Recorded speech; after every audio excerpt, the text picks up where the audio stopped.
बिस्मिल्लाहिर्रहमानिर्रहीम। अस्सलाम वालेकुम। इमरान खान का दौरा स्विट्ज़रलैंड इंतहाई शानदार और कामयाब दौरा रहा। इसमें उनकी जो डोनाल्ड ट्रंप के साथ मुलाकातें हुई, जो बातें हुई, उनके बारे में हमने आपको डिटेल से बताया। उसके अलावा उनका जो खिताब था वो भी हमने आपको डिटेल से बताया। इसके अलावा भी चंद इंतहाई अहम मुलाकातें हुई हैं यूट्यूब के सीईओ से, सीमेंस के सीईओ से, फेसबुक इंतज़ामिया से, और इसके अलावा जर्मनी, फ्रांस और इंग्लैंड की तरफ से भी इंतहाई शानदार पेशरफ्त हुई है। ये सब हम आपको इस वीडियो में बताएंगे और ये भी बताएंगे कि इस सब का पाकिस्तान पर इम्पैक्ट क्या पड़ेगा, पाकिस्तान की इकॉनमी पे, नौजवानों पे, और भारत के हवाले से चंद शानदार खबरें हैं उनका भी जिक्र करेंगे। इससे पहले अगर अभी तक आपने हमारा चैनल सच टीवी उर्दू सब्सक्राइब नहीं किया तो इसे अभी सब्सक्राइब करें और बेल आइकन पर क्लिक करें ताकि हमारी आने वाली तमाम वीडियोस आपको वक्त पर मिल सकें और आप पाकिस्तान के हकीकी हालात से बाखबर रहें, ना कि वो जो आपको मीडिया बताता है। सबसे पहले हम आपको भारत के बारे में बताएं कि इस वक्त वहाँ की मीडिया पर शोर मचा हुआ है, वावेला किया जा रहा है कि पाकिस्तान तो फैटफ की ग्रे लिस्ट से निकलने वाला है, और इसको वो चीन की मदद नहीं कह रहे बल्कि इमरान खान की बेहतरीन सिफारतकारी कह रहे हैं, बेहतरीन इक़दामात कह रहे हैं और मोदी की नाकामी कह रहे हैं।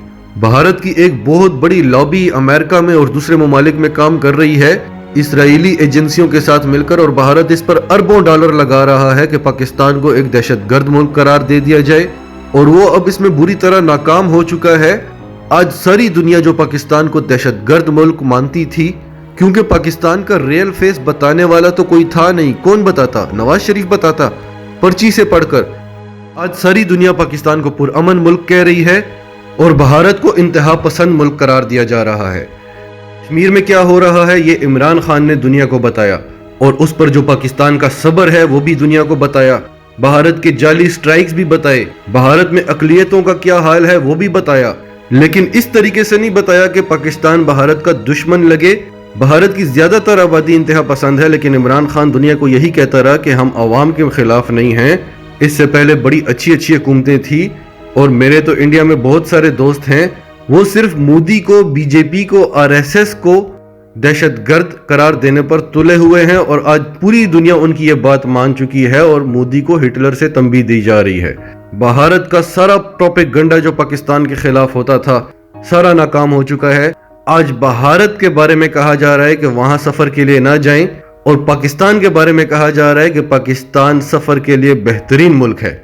मोदी इंटरनेशनल कॉन्फ्रेंसेस में शिरकत करने से डर रहा है, इमरान खान का सामना करने से डर रहा है, इसीलिए वो वर्ल्ड इकोनॉमिक फोरम में भी नहीं आया कि सहाफी सवाल पूछेंगे कश्मीर के हवाले से, इमरान खान का सामना होगा, वो मेरे सामने बैठ के मेरे सामने खड़ा होकर मुझे बातें सुनाएगा। इसके अलावा मोदी ने नेपाल के वजीर आजम को एक टास्क दिया है कि इमरान खान को मनाओ कि वो मेरे साथ टेबल पर बैठ के मुझसे बात करे। ये अब एक नई चाल है। अगर एक बार भी इमरान खान मोदी के साथ टेबल पर बैठ गया तो इंडिया फिर पूरी दुनिया को बताएगा कि देखो हम तो कश्मीर के मामले पर बातचीत कर रहे हैं, तो दुनिया खामोश हो जाएगी। अब पाकिस्तान का सब्र जो इमरान खान ने दुनिया को बताया है वो देखकर, और इसके अलावा जो दूसरे ममालिक में कशीदगी थी जिनको पाकिस्तान ने कम कराया है बल्कि ख़त्म कराया है, ईरान और सऊदी अरब की कशीदगी, इसके अलावा ईरान और अमेरिका की कशीदगी, अमेरिका और अफगानिस्तान के दरमियान जो मुज़ाकरात होने जा रहे हैं, ये सब देखकर आज पूरी दुनिया पाकिस्तान को पुरअमन मुल्क कह रही है कि पाकिस्तान खित्ते में अमन का कितना बड़ा ख्वाहिशमंद है और उसकी कितनी कोशिशें हैं। इसमें दहशतगर्दी के खिलाफ जंग में जो पाकिस्तान ने खोया है वो इमरान खान ने वज़ीर आज़म बनकर दुनिया को बताया है, वरना आज तक दुनिया यही समझ रही थी कि हम बस अमेरिका से इमदाद लेते रहे हैं और दहशतगर्दी को सपोर्ट करते रहे हैं। हकीकत कौन बताता? पैसे मिल रहे थे, इमदादें मिल रही थी, पाकिस्तान दिवालिया होने जा रहा था, अमेरिका खुश था, इसराइल खुश था, भारत खुश था, मीडिया खुश था, मीडिया को पैसे मिल रहे थे। अब 1 रुपया नहीं दे रही हुकूमत मीडिया को। तो इसकी सबसे बड़ी कामयाबी क्या हुई है कि बरतानिया ने अपनी ट्रैवल एडवाइजरी चेंज कर दी है और पाकिस्तान को सेफ मुल्क करार दिया है, और अपने बाशिंदों को, बरतानवी बाशिंदों को बोला है कि आप पाकिस्तान का सफर करें, और यहाँ तक बोला है कि आप नॉर्दर्न एरिया में बाय रोड भी जा सकते हैं, कोई खतरा नहीं है। और इसका असर पूरे यूरोप पर पड़ेगा। आप जानते हैं कि यूरोपियन सारा साल पैसा कमाते हैं कि हमने किसी दूसरे मुल्क जाकर छुट्टियां गुजारनी है। उनका सबसे बड़ा मकसद होता है दुनिया देखना। और इमरान खान ने अपने खिताब में बोला कि हमारे जो नॉर्दर्न एरियाज हैं वो स्विट्जरलैंड से डबल एरिया है, और जो वहाँ की खूबसूरती है वो स्विट्जरलैंड की खूबसूरती आप तस्वर भी नहीं कर सकते। और ये हकीकत है। अभी जो तुर्की का प्रेसिडेंट आ रहा है वो 71 शोबों में पाकिस्तान के साथ पार्टनरशिप करने जा रहा है, स्ट्रेटेजिक पार्टनरशिप। उसमें सयाहत भी है। फिर सऊदी अरब भी तैयार बैठा हुआ है पाकिस्तान में सयाहत के शोबे पर इन्वेस्टमेंट करने के लिए। मलेशिया भी तैयार बैठा हुआ है। और ये इतनी बड़ी इंडस्ट्री है कि आप सोच नहीं सकते, इतना पैसा पाकिस्तान आएगा जिसका हम तस्वर भी नहीं कर सकते। स्विट्जरलैंड 80 अरब डॉलर कमा रहा है टूरिज्म से, तो हम क्यों नहीं कमा सकते। मलेशिया 20 अरब डॉलर कमा रहा है, वहां पर क्या है, तुर्की 40 अरब डॉलर कमा रहा है। यहां पर दुनिया की बुलंद तरीन चोटियां, दुनिया के बेहतरीन नज़ारे, गर्म समंदर, खूबसूरत बीचेस, सहरा, जंगल, मैदानी इलाके, हर तरह का इलाका पाकिस्तान में मौजूद है। इसके अलावा हड़प्पा, करतारपुर, रिलीजियस मकामात बहुत सारे हैं यहाँ पर। तो मेरे भाइयों, मेरी बहनों, ये लंबी गेमें हैं, ये आपकी नस्लों के लिए हैं। वो बहुत आसान तरीका है कि बड़ा कर्जा उठा लो, किस्तें वापस ना करो, आधा जेब में डालो, आधा आवाम पर लगाओ, आवाम भी खुश और आप भी खुश। कल क्या होगा वो देखा जाएगा। वही जो इंडिया चाहता है, वही जो अमेरिका चाहता है। इन चीजों की हर किसी को समझ नहीं आती। इस हुकूमत में जो काम हो रहे हैं वो आपकी नस्लों के लिए हैं। एक दफा FATF से हमारा नाम निकल गया तो आप सोच भी नहीं सकते कि किस तरह से ये बाजियां पलटेंगी, किस तरह से सरमायाकारी आएगी। अब आते हैं दूसरे टॉपिक पर। वीडियो लंबी हो रही है, टाइम कम है। वज़ीर-ए-आज़म इमरान खान की मुलाकातें हुई हैं यूट्यूब के इंतजामिया के साथ, फेसबुक इंतजामिया के साथ, सीमेंस और कई और बड़ी कंपनियों के साथ, और उनको दावत दी है कि आप पाकिस्तान आएं, यहाँ पे इन्वेस्ट करें, यहाँ पे ट्रेनिंग दें नौजवानों को, हम उनको कर्जे देंगे कामयाब जवान प्रोग्राम में। यहाँ पे आप विजन देखें कि नौजवानों को स्किल्स देकर उनको कर्जा दिया जाएगा। या जापान के साथ बात हुई है, सऊदी अरब के साथ बात हुई है, दूसरे ममालिक के साथ भी बात हो रही है कि उनको स्किल्स देकर उनको बाहर भिजवाया जाएगा, ज़र मुबादला आएगा।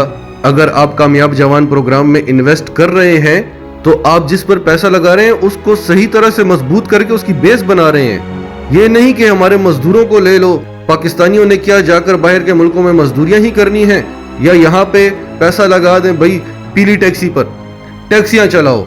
बड़ी बड़ी डिग्रियां लेके नौजवानों ने टैक्सियां चलाई, बल्कि वो टैक्सियां अफगानिस्तान में चल रही हैं जो लूट मार थी जिसका कोई हिसाब ही नहीं था। फिर फेसबुक इंतजामिया के साथ बात हुई कि यहाँ के नौजवान जो फेसबुक पर कंटेंट बनाते हैं, पेजेस और ग्रुप्स बनाते हैं, जो पोस्टें करते हैं, उन पर जो व्यूज आते हैं, पूरी दुनिया में इस चीज के पैसे पे करता है फेसबुक। आपके कंटेंट पर इश्तिहार लगते हैं, उससे फेसबुक पैसे कमाता है और आपको भी देता है। तो पाकिस्तान में क्यों नहीं? सबसे ज्यादा टाइम फेसबुक पर पाकिस्तानी जवान दे रहे हैं, तो क्यों ना उनको उसका सिला मिलना चाहिए। और फेसबुक इंतजामिया ने बहुत पॉजिटिव रिस्पांस दिया है। इसके अलावा यूट्यूब इंतजामिया के साथ बात हुई है, उसमें भी बहुत शानदार पेशरफ्त हुई है। फिर बहुत सारी IT कंपनीज को दावत दी है कि आप पाकिस्तान आए, यहाँ पर अपनी लैब्स खोलें, यहाँ पर टैक्स कम है, अखराजात कम है, स्किल्स बहुत ज्यादा हैं, तनख्वाहें कम हैं, तो आपको बहुत ज्यादा फायदा होगा। इसके अलावा हमारे नौजवानों को ट्रेनिंग्स दें ताकि वो आगे बढ़ सकें। फिर इंग्लैंड से बात की कि इंग्लैंड ने जो शर्त रखी है कि जो पाकिस्तानी साल का 32,000 पाउंड नहीं कमाता उसका वर्क परमिट कैंसिल कर दिया जाएगा, उस पर भी बातचीत हुई और वो शर्त भी अब इंशाल्लाह खत्म हो जाएगी। सऊदी अरब से बात हुई है, सऊदी अरब ने 2.5 लाख पाकिस्तानी और एक्सेप्ट किए हैं। और जापान तो पहले पाकिस्तान का नाम दे चुका है अपनी लिस्ट में, जिन ममालिक के नौजवानों को वो नौकरियां देगा। इसके अलावा जर्मनी और पाकिस्तान के कभी कोई खास ताल्लुकात नहीं रहे। ये नहीं कि कोई बुरे ताल्लुकात थे, ना बुरे थे ना अच्छे थे। जर्मन चांसलर एंजेला मार्कल खुद आई हैं इमरान खान के पास और उनको जर्मनी के दौरे की दावत दी है कि हम पाकिस्तान के साथ ताल्लुकात बढ़ाना चाहते हैं, और इमरान खान ने यह दावत कबूल की है। जर्मनी और फ्रांस ने भी पाकिस्तान को महफूज मुल्क करार दिया है और पुरअमन मुल्क करार दिया है। ट्रंप ने भी इमरान खान को यकीन दहानी दिलाई है। हमने आपको पहले भी बताया था कि जब इमरान खान ने गिला किया FATF का, तो ट्रंप ने अपने अमरीकी हुक्मरानों से पूछा कि इस पर अभी तक अमल दरामद क्यों नहीं हुआ। तो ट्रंप ने भी इमरान खान को यकीन दहानी दिलाई है कि वो पाकिस्तान का साथ देंगे। फिर इमरान खान ने जो बोला कि आपने जो हमारे साथ तिजारत का, 2 तरफा तिजारत का वादा किया था, उस पर भी ट्रंप ने यकीन दहानी दिलाई कि वो एक टीम पाकिस्तान भेजेंगे और इन चीज़ों को आगे बढ़ाएंगे। और सबसे बड़ी बात, ट्रैवल एडवाइजरी से नाम निकालना, उसमें भी ट्रंप ने हामी भर ली है। और भारत से बहुत शदीद एहतजाज हुआ है, तो ट्रंप ने मोदी सरकार को ये कह के टरखा दिया है कि आप पहले हमारे से 6 अरब डॉलर की चीज़ें खरीदें, फिर देखते हैं कि क्या करना है। तो ये टालने वाली बात है, जैसे आज तक हमें टालते रहे, आज उन्होंने ये कहकर भारत को टाल दिया। नाजरीन, आपका इस सब के बारे में क्या कहना है? कमेंट्स में अपनी राय का इजहार ज़रूर करें, और अगर आप हमारे चैनल पर नए हैं, अभी तक सब्सक्राइब नहीं किया, तो अभी सच टीवी उर्दू को सब्सक्राइब करें, सच टीवी उर्दू फैमिली का हिस्सा बने और हमारी वीडियोस को लाइक और शेयर करें ताकि सोशल मीडिया पर ज़्यादा से ज़्यादा पाकिस्तानी इनको देख सकें।